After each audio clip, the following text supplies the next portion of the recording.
Thanks for tuning into The Ordinary Filmmaker.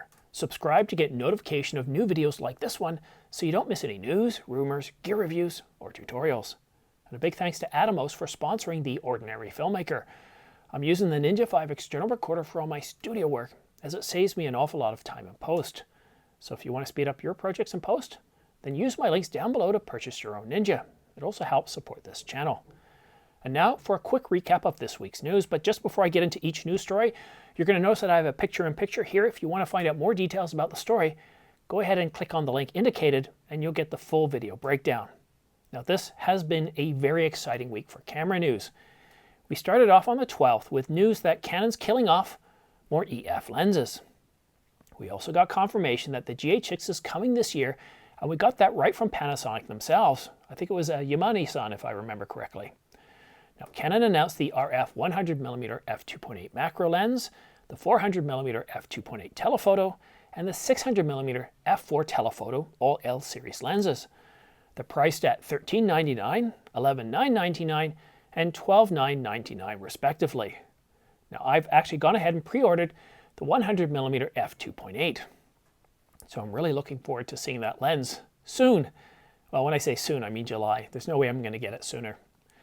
Now, later that night, Canon Japan made a surprise announcement, the Canon R3 development announcement, and while light on detail, it's promising to be all about speed and will be Canon's most powerful mirrorless camera to date. It will be capable of 30 frames per second electronic, just like the Alpha 1, but we know very little about the sensor. Now, Canon did indicate that it will be capable of high-performance video, but the development announcement, where they did give us details, didn't focus on video at all. It all focused on stills. So I guess they learned their lesson about the R5. Subscribe if you want to stay on top of the R5 development. Canon released firmware 1.3.1 for the Canon R5. I applied the firmware update yesterday and my R5 froze and became unresponsive, but it did so at the completion of the update. Removing the power source brought the battery back and I haven't had an issue since.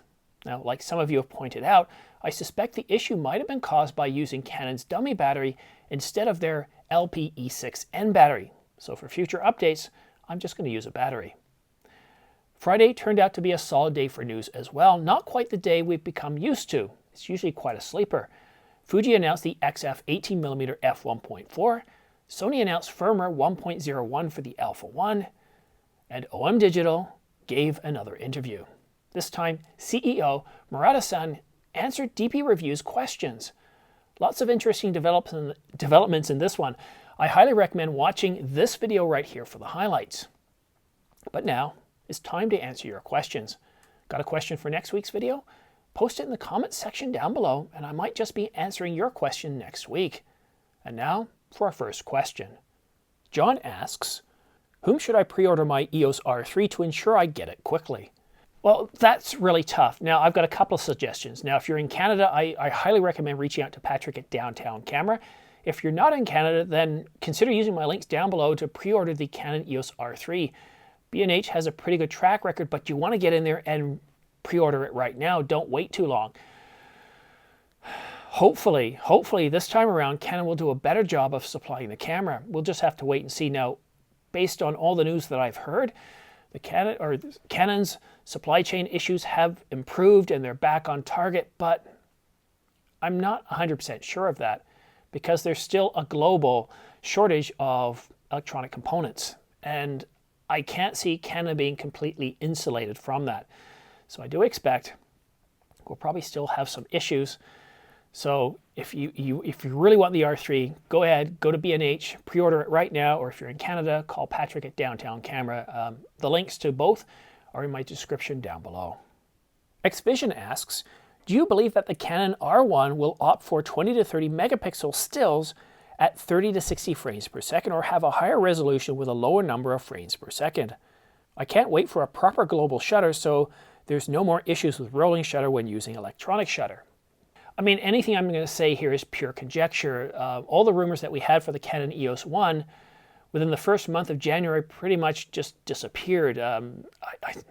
There's not a lot of credibility to any of the rumors out there right now. In terms of a global shutter, that was one of the rumored capabilities for the R1, but it's anyone's guess at this point. We do have records of patent filings from Canon for quad pixel autofocus, for a global shutter, so it's very much possible we could see it in the R3 or even the R1. But in terms of speed, well, the R5 is capable up to 20 frames per second with electronic, but again, because it uses a rolling shutter, you are going to get some rolling shutter, so not ideal in all situations. It does 12 frames per second mechanical. Now, the R3 is going to sit between the R5 or the 5 series and the 1 series camera. The 1 series has always been about high speed, fast action, sports, and it also works in fashion as well. But 20 megapixels is a little bit too light. I think they're going to definitely bump up the megapixels in both of these cameras, but I'm not sure how far up they're going to go. I mean, definitely between 24 and 30 is highly likely, but based on what we've seen in the marketplace, and this is where I think this is very helpful to kind of frame the discussion about the R3 camera and the R1 camera by looking at the competition, looking at Sony's Alpha 1, looking at all the new cameras. 8K video, whether you like it or not, is one of those features that you kind of have to throw in your new camera. And so if you're going to do 8K video, you need at least a 45 megapixel sensor if you're going to do 8K DCI. So, that being said, while I would prefer to see somewhere between 24 and 30 frames per second for both of these cameras, I'm wondering if they're going to in fact do 45 to 50 megapixels. Now, what I could see Canon doing with the R3 is saying, okay, you know what, we're going to put out a camera that can do 30 megapixels here. We're going to aim for between somewhere around 30 frames per second in most modes. Now, it's not going to do 30 frames per second in all modes, and it'll depend on the lens that's connected to this camera as to whether it will pull 30 frames per second electronic. But the R1, I think there's a very good chance that this camera will have a 45 to 50 megapixel sensor. It will definitely do 8K video. The R1's got to be the best of the best. It's got to be better than the R5 for video and stills. It's got to be better than the R3 for video and stills. So while I think it's possible that Canon might decide not to go with 8K video for the R3 and give it something like a 30 megapixel sensor, and maybe even push past 30 frames per second, we'll just have to wait and see. It's just pure conjecture at this point. And I think your best way to get an idea of what these cameras are going to look like is by looking at the competition in a similar price range of cameras like the Alpha 1. Look at what Canon did with the R5, and that will really help give you an idea of what's expected here. Demogul asks, will you be getting the Canon RF 100mm f2.8 to try out or possibly purchase? And will you be making another moon video anytime soon or something similar? Demogul, I just pre-ordered the Canon RF 100mm f2.8 from Downtown Camera. So I'm looking forward to getting that as soon as it comes in. Patrick's going to reach out to me and let me know and then ship it out to me. Or if this whole nasty situation, this COVID thing's over, I'll be going down to pick it up myself. So I'd rather go down and pick it up. I miss meeting people. I miss the camera store. I want to get in there, and I really want to get this lens, so I'm really looking forward to that. Now, the second part of your question is asking about the moon video. You know, to be honest with you, I haven't been outside shooting once. I'm sick and tired of the cold weather. I'm waiting for things to warm up. But once things warm up, I'm going to get out there. I'm going to start shooting again. Now, Jupiter and Saturn should start showing up in the sky again soon. For much of the winter, they pretty much went to sleep. Right around December the 29th or so, it was just pretty well impossible to shoot them because they were just dipping below the horizon. So I do want to shoot some more moon video. I do want to shoot some more of Saturn and Jupiter. I want to get better at it. I really, to be honest with you, I just enjoy it. I enjoy the peace of being out there on a dark night shooting. So I do plan on doing that. But I'm also working on an 8K naturescape video.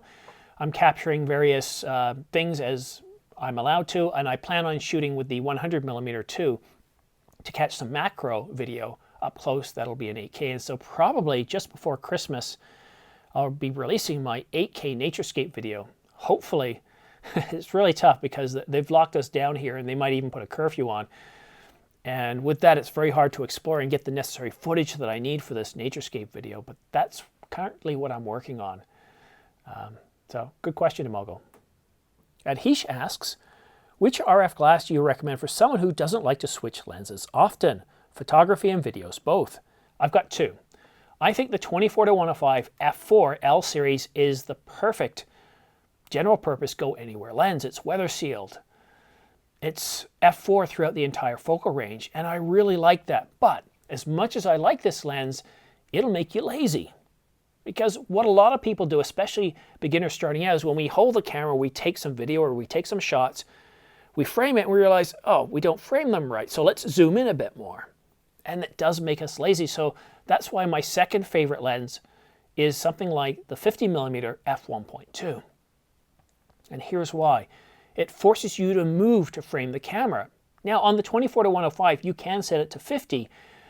And if that is the lens you want to go with, I recommend instead of zooming to frame your subject properly, determine how you want things to look, what level of bokeh or toné you want, and then move and adjust accordingly. And I think you're going to get much better results. But the 50mm or any fixed prime, well, it's fixed or it's prime. It's kind of redundant to say that. But anything like the 50mm f1.2, which I think is great. Now, when I shoot outside, I do put an ND filter on it because otherwise it's too bright. But it forces you to learn your camera better, to frame better. And it's hard for me to tell you what you should get, but I would seriously consider both of these, the 50mm f1. Or even get the EF 50mm f1.2. It's a whole lot cheaper than the RF version, and it still produces really great results for video and photos alike. I'm just truly amazed at the quality of photos it delivers. And the video? Well, every single video that I put out on this channel is using the 50mm. Now, for the first year, or almost, well, I guess it was the first 8 months of this channel, I was using the EF version, and then right around November-ish, I switched over to the RF version. So they're really good. Now, the one thing negative about the 50mm is if you put any sort of microphone on top, like a shotgun microphone, like the Sennheiser MKE 400, it's going to pick up on the focus motor. And so maybe this is another vote for the 24-105 as a great general purpose lens. With the Sennheiser MKE 400 on top, or the Video Mic or the Rode Video Mic Pro, it doesn't pick up on that focus motor, so that's why I like that one. But definitely, if you're going to get the 24-105, try filming with, I'm going to film with a 35mm today, so set it to 35mm, set it to 50mm, try different focal lengths. And it's an f4, so you're not going to get that same toné that you would if you're shooting with a 50mm, but still, it's a great general purpose lens. Joy asks, why is the original EOS R not getting updates? Well, Joy, I think you already know the answer to that. The reason it's not getting updates is it's old. Well, it's 2018, it's not super old.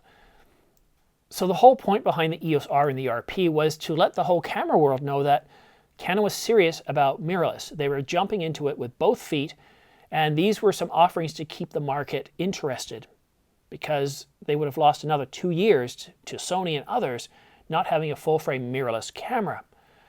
Now, when the R5 came out, the R5 helped set expectations of what Canon was attempting to do with the mirrorless platform. The R5 is a continuation of the 5 series. It's the successor to the 5D Mark IV. Canon decided to cancel another DSLR, the 5D Mark V. It was in plans, but general market conditions helped cancel that along with other DSLRs. So we got the R5. It's a really great professional camera, does really good video and stills. And they also released the R6, which sat just a little bit below it. Now, that doesn't give us a lot of options in terms of the entry level for the R system. Now, the RP is the cheapest one, but still, it's a huge compromise in terms of video. It was behind the times when it came out. Same with the EOS R when it came to video. And as far as stills goes, well, it was a mirrorless version of the 5D Mark IV, which came out in 2016. So it wasn't a wow camera in terms of the capabilities it offers, not like the R5. So what we're expecting to see in the second half of this year is an update to the bottom end of the range. Now, it's not going to be called the EOS RP Mark II or even the EOS R Mark II. We're going to get an entry-level full-frame mirrorless camera, likely with the EVF removed and sold as a separate option, like they did with the M6, the M6 Mark II. And the whole key is to allow you to get into full-frame mirrorless camera on the Canon side in the R system without having to spend a whole lot of money. And then another camera that they're going to be releasing helps fill the gap between that entry level and the R6. And hopefully both of these cameras won't see the return of 1.7 times cropped video in 4K. I really hope Canon is done with that. We've just got sick and tired of that for years. So that's what's planned. And let me just take another look at your question. Why is the original EOS R? Yeah, so why is it not getting updates? Well, Canon's focused on moving forward. They're not trying to make the EOS R work and the EOS RP work. They're going to come out with some cameras that if you have either of these two cameras, it's going to be very, very tempting for you to want to upgrade to those two. So that's why they're not trying to make the EOS R and the RP look any better. Matthew asks, do you have any upcoming info on Sigma making lenses for Fuji? I know they said it should be sometime this year, but if you have any other info, that would be great. You're probably not going to see it right away, but there's a chance we might see it in the second half, most likely around September or October. Everybody's affected by the semiconductor shortage, the chip shortage. Despite what people are telling you, it's still ongoing. And if you thought it had gone away, the White House, in the United States, the White House held some sort of a workshop or conference or announcement where they were trying to address this chip shortage and what they can do to solve it. Because according to President Biden, this is a national security item. So I think it's going to get more attention. I don't know when it's going to get resolved, but you know, this isn't all that uncommon. A few years ago, we had a hard drive shortage caused by a flood. Then we had DRAM shortages. We had NAND shortages. There's always something going on that creates a shortage. And when you've got a just-in-time marketplace, a just-in-time inventory system or logistics, it's going to affect prices. It's going to affect availability. Mike asks, as a creator, are you also sometimes scared to create something new? I mean, I did the Art Academy and I was an art painter. Then I studied photography in Amsterdam. Since then, I'm a photographer. Now I also want to start a YouTube channel and make videos, but I have to learn to film myself and it's strange and a bit scary. Oh, these are all completely normal feelings and they do go away. Study and listen to how I'm talking to you right now. It's like I'm talking to you and you're right here in front of me. But that's not always how I felt. When I first started this channel, I was very robotic. I was very uncomfortable with myself. And the idea of looking at the lens and seeing you, because that's who I'm seeing right now, I'm imagining you're there instead of the lens. And that big eyeball that the lens gives, that cold machine, that cold sort of matrix or Borg kind of feeling you get from technology, at least cameras when you look into them, is now gone. But go back, trust me, go back and look at my first few videos and see how rough I was. Now, one of the fears that I had at starting is, what if somebody at work saw me? Because I had a day job. What if they made fun of me? What if this affected my chance for advancement or opportunities? Or what if my friends saw me? What if I was the laughingstock and embarrassed my family? Well, very quickly I realized that none of those people are going to see you. Because of how YouTube works is, because I had identified myself as doing camera news, rumors, gear reviews, and tutorials, if you weren't interested in that, there's no chance that my videos would be surfaced to you or even suggested that you watch. Now, I do have friends that are into that, but they never saw anything. And one of them, to this day, I haven't told him, he still doesn't know I do the channel. And the reason is because you have to get experience, you have to get good, you have to get enough views before your friends are likely going to see you. Because what will happen is that each video comes out, they have an algorithm, they see how many people are watching at a certain amount of time, and based on that, they decide to show more people your thumbnails, and based on how many people at that point select is how many more they'll show the thumbnails to try to get people to watch. So don't be afraid. Get out there and produce.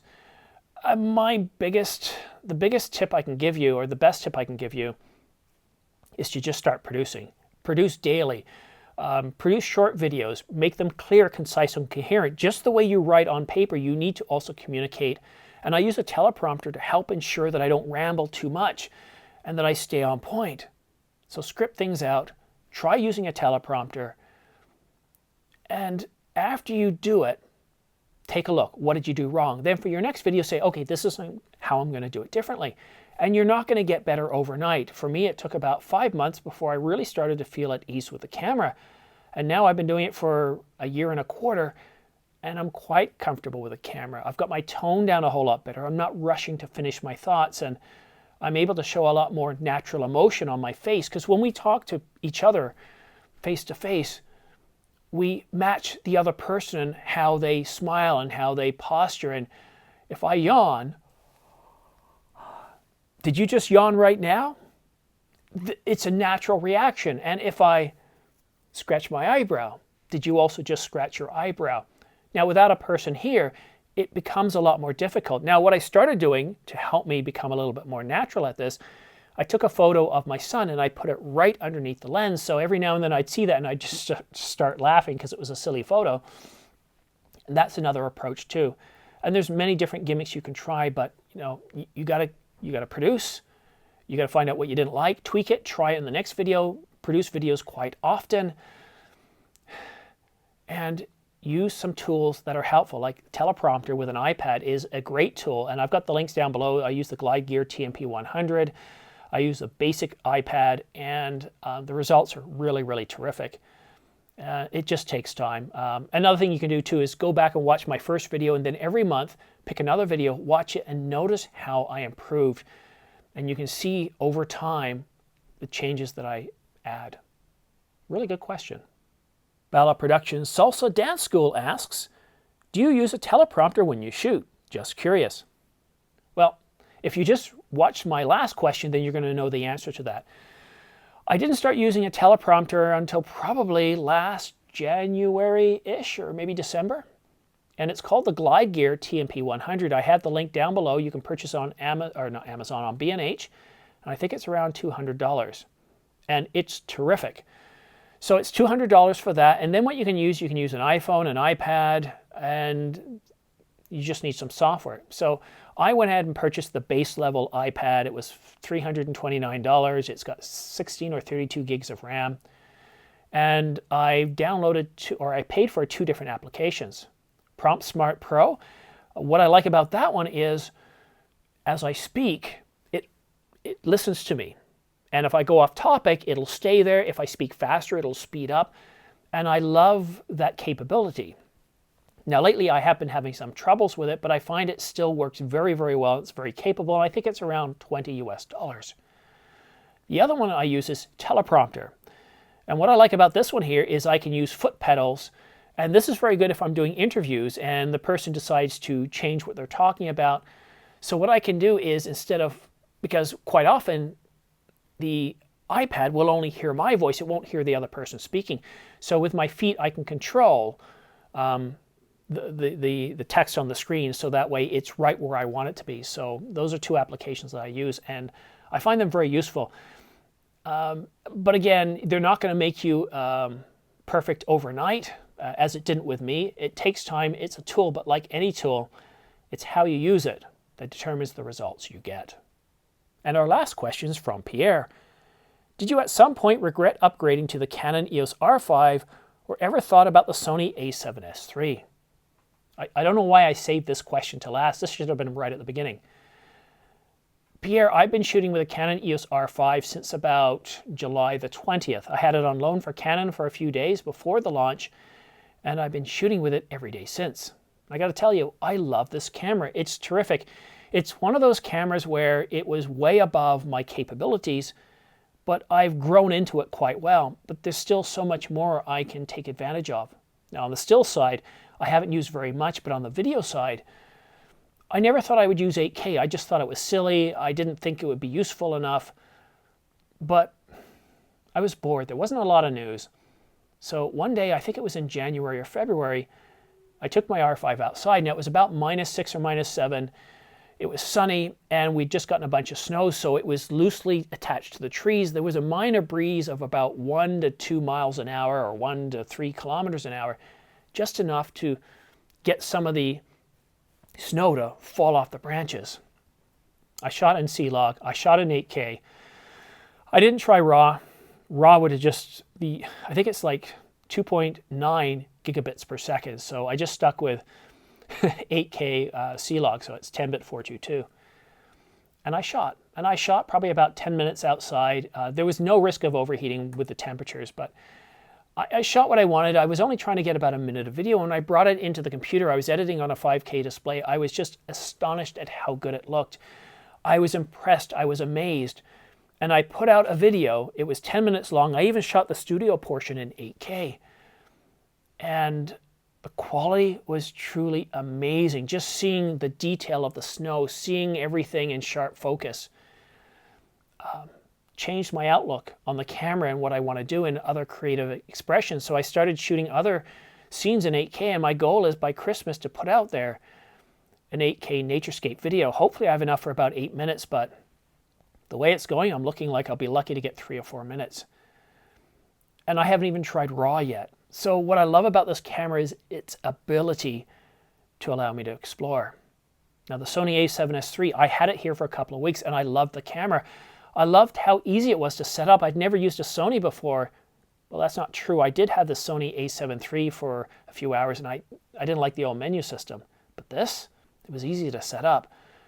And the file sizes were really small. Now Sony does compress the living daylights out of pretty much every file format. Now they do all I, but even that, you're looking at 300 megabits compared to the Canon in the same mode at 470 megabits. But still, most of you said it looked great. And you know what? I thought it looked great too. All my studio work, it looked great. Now, unfortunately, the weather wasn't very good at the time, so I didn't do a lot of shooting outside. And what I love about this camera is that you don't have to worry about overheating. You don't have to worry about those record limits. And that's what's really great about it. Now with the Canon, I don't have to worry about record limits or overheat limits, but I had to spend, well, I didn't actually spend, but it would have cost me $600 to get the Atomos Ninja 5. I was actually given that camera, and the reason I was given that is by putting that mention in at the beginning of every video where I say I use it, so they're sponsoring me. But still, as many of you would say, yeah, Simon, that's an extra $600, whereas the Sony a7S III is $300 cheaper, so you're now $900 difference. And yes, I am.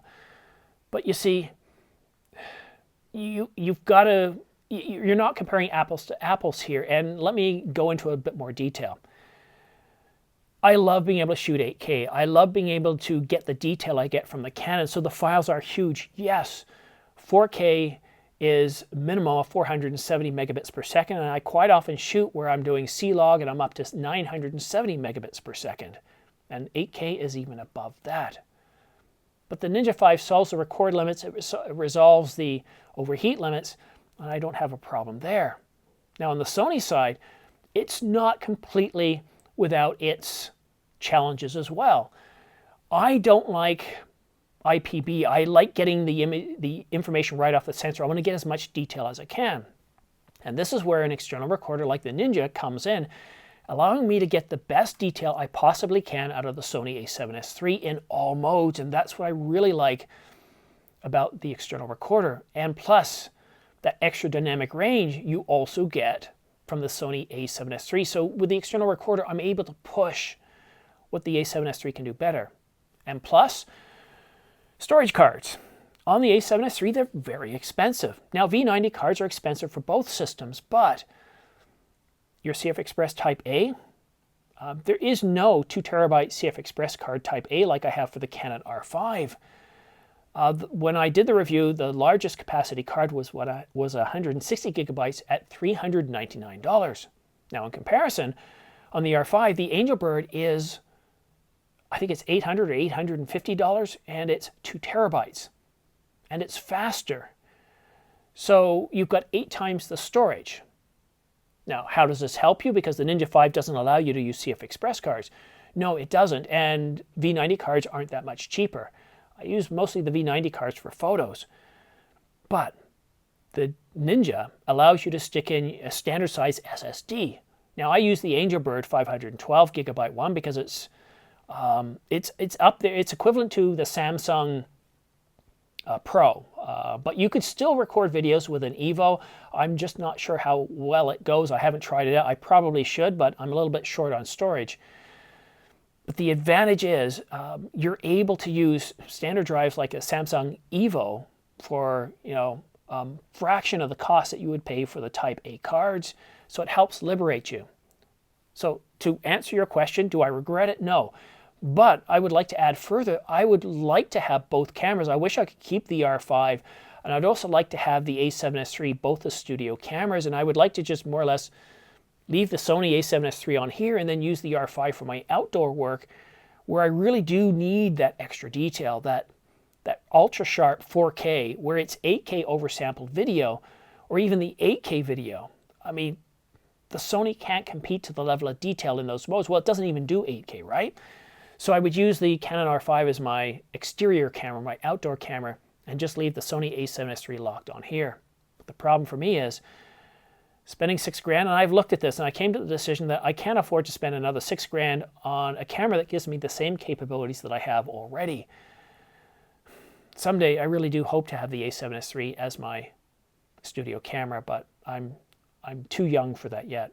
So I hope that answered your question. Now I am planning on doing a review of the a7S III, but in relation to the R5, and I'm going to invite the Village Mayor up here to do that. The problem is, because we're in a lockdown and that's probably not going to clear up till May, this video keeps getting pushed. I really wanted to do it about a month ago when I had the Sony, but you know, I'm just going to have to wait, and I am going to do that review, and it's going to be looking at both of these cameras. Honestly, I've used both. I appreciate both, and I really don't care too much when people say, oh, the Sony a7S III is crap, the R5 is better, or vice versa, because that's not how these cameras work. Talk to Sony, talk to Canon, and they'll tell you who these cameras are designed for, and they are designed for different target markets. And of course, with the FX3 out right now, I don't know if I would get the a7S III. I'd be tempted to probably get the FX3. But that's it for now. I don't have a behind the scenes this week because, to be honest with you, I'm a little bit tired. I've been getting up early the last couple of days to get some videos out the door before I start work. And I just feel the need to relax. I just want to take it easy. I'm sure you understand. My main goal here as a channel is to get the news out as quickly as I can to you, and to cover off all the major topics, not to cover every little bit of news. Now, one thing I do want to talk about just briefly is, somebody said to me the other day that, don't you cover anything other than Sony and Canon? And I do, but I don't get a lot of news from others. Now, I've been covering OM Digital. Whenever OM Digital releases something, I'm on OM Digital because they've got a lot of really great information. But in terms of Sony, they don't leak stuff, so we very rarely get information on them. And I only cover the major stuff. I'm not into covering the minor things. I did talk about a couple of cameras that they released last week. Panasonic, again, they don't release much, but as soon as they came out and talked about the GH6, as they did yesterday, I came out and talked about that too. So when there is news, I do get out there. I do talk about it. I just don't cover every little thing. This is not my full-time job. I don't have the time and the scope to do that. So I cover what you would consider to be tier 1 news, or things that are of interest, or things that are funny, things that I find interesting. Because it's my channel, I do have that liberty to make changes as I so fit. So, now, that being said, if you do see that I missed a major news item and you think like, well, Simon, why aren't you covering this? Go to my latest video, put a comment in there and say, Simon, did you miss this news? Sometimes I did, or I might actually be recording a video right at that moment. But that's it for now. Don't forget to subscribe for your chance to win 2 Angelbird 128GB AV Pro MK2 B90 SD cards, and you'll also get a dual UHS 2 card reader at the same time. Or you could also win a Ulanzi LED light package with accent lights, an underwater light, and various other flat panel lights to light your subject, or a great starter kit for someone starting their own channel. And if you want to help support this channel, please use my affiliate links for B&H and Amazon to pre-order or to order any items you like. Now, one thing to keep in mind is by clicking on these links, you don't pay any extra than you would if you went to B&H and Amazon directly. And to test this out, just simply go to B&H, check the price of a camera like the Alpha 1, then use my links and you're going to find out they're identical. But the difference is I get about 2% from each sale, which really helps support the channel. Or you could also buy an Ordinary Filmmaker baseball cap. They're $34.99 and they can be purchased at ordinaryfilmmaker.com. But once again, thank you so much for supporting The Ordinary Filmmaker. We'll see you again soon.